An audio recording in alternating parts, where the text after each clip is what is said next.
Have you ever felt truly exhausted not just in body but in spirit? Imagine carrying a promise for 40 years. That was Moses.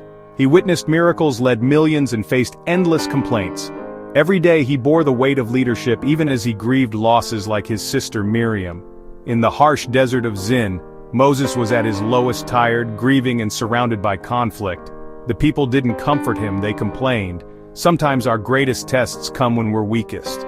Moses had been faithful for decades, but even the strongest can break. This was Moses' breaking point, a moment that would change everything. The desert wasn't just physical, it was emotional and spiritual. When you're weary and the finish line keeps moving, it takes deep faith to keep going. Moses woke up each day hoping for relief only to face more discontent. Even the most patient leader can reach a limit.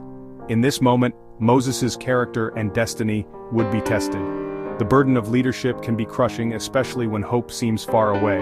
Moses' story reminds us even heroes have moments of weakness. What happens next would define his legacy. The people turned on Moses and Aaron, their words sharp with accusation. "Why did you bring us here to die?" they cried, blinded by their thirst and fear. They forgot the miracles, the manna, the protection, focusing only on what they lacked. Their longing wasn't just for water, but for the comfort of the past, even if it meant slavery. How often do we forget past victories when faced with new challenges? Moses and Aaron didn't argue. They went straight to God. In crisis, they sought wisdom at the tent of meeting, falling face down before the Lord. This was their secret: take problems to God, not people. When criticized, don't fight back. Kneel in prayer.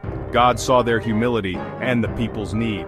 In the chaos, God's glory appeared. He is never distant from our struggles. He hears and sees us. God always has a plan, even when we can't see it. The people's thirst was real, but so was God's faithfulness.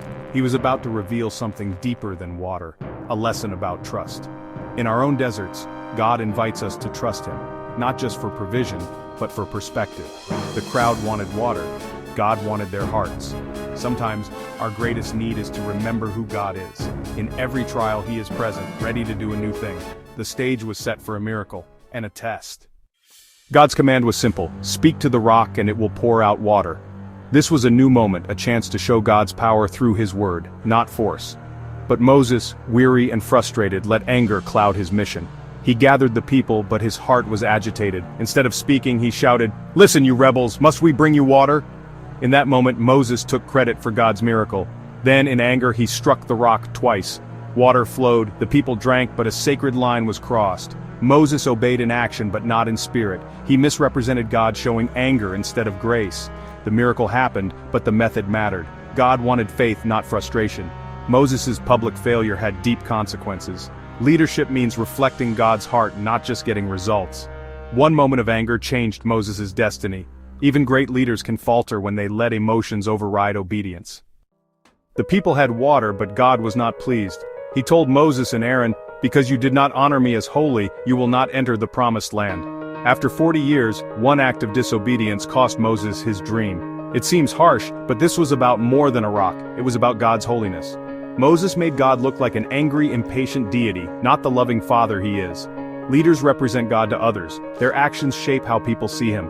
God's instructions aren't suggestions, they reveal His character. Public disobedience required public correction. God values His name and reputation above our comfort or achievements.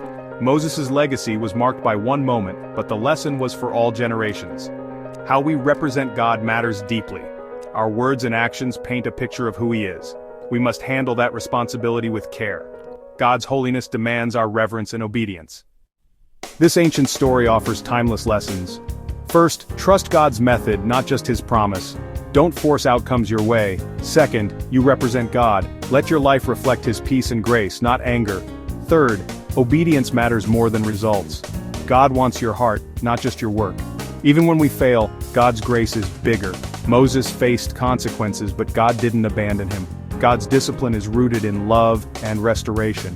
Before Moses died, God let him see the promised land, a gesture of grace. Your failures don't define your future. Receive God's forgiveness and step into what's next. Let your life be a true picture of His goodness. Learn from Moses, trust, obey, and reflect God's heart. There's always hope, even after our greatest mistakes.